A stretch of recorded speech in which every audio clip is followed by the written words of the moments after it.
Jangan di-skip dulu, siapa tahu video ini yang lagi kalian cari. Pernah tidak kamu merasa hidupmu sebenarnya baik-baik saja? Punya pekerjaan, punya penghasilan, punya orang-orang di sekitarmu, tidak kekurangan secara fisik.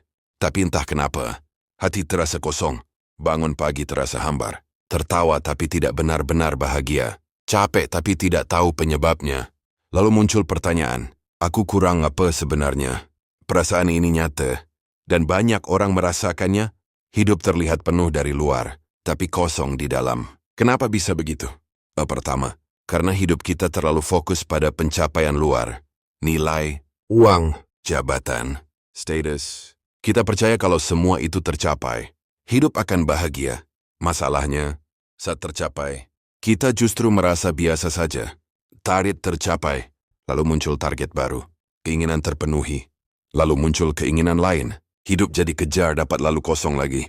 Kedua, karena kita hidup untuk memenuhi ekspektasi orang lain. Bukan untuk jujur pada diri sendiri. Takut dianggap gagal, takut tertinggal, takut dibandingkan. Akhirnya kita menjalani hidup yang terlihat benar, tapi tidak terasa benar. Saat hidupmu bukan milikmu, makna akan hilang. Ketiga, karena kita terlalu sibuk sampai lupa merasakan hidup. Hari-hari penuh tuntutan, pekerjaan, target, notifikasi, semua harus cepat. Semua harus produktif. Sampai kita lupa menikmati hal sederhana. Diam tanpa rasa bersalah. Hadir tanpa terburu-buru. Hidup jadi sekadar bertahan. Bukan dijalani. Keempat, karena hati kita haus. Tapi salah mengisinya. Saat kosong, kita coba menutupinya dengan belanja. Hiburan, validasi, pujian. Padahal yang kosong bukan dompet. Tapi hati, yang dibutuhkan bukan tambah barang, tapi tambah arah. Bukan tambah kesibukan, tapi tambah makna. Dan inilah yang sering terlupakan. Manusia tidak cukup hanya hidup nyaman. Manusia butuh hidup yang berarti. Butuh merasa berguna. Butuh merasa dibutuhkan. Butuh merasa hidupnya punya tujuan. Kalau hari ini kamu merasa kosong, itu bukan tanda kamu gagal. Itu tanda hatimu lelah mengejar hal yang salah. Lalu apa yang bisa dilakukan?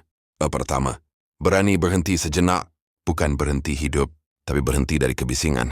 Luangkan waktu untuk jujur. Apa yang sebenarnya aku cari? Kedua, kurangi hidup untuk pamer. Perbanyak hidup untuk damai. Tidak semua hal harus diumumkan.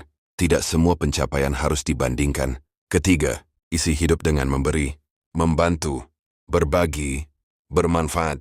Seringkali, makna hidup datang saat kita membuat hidup orang lain lebih ringan. Dan terakhir, ingat kembali tujuan hidupmu.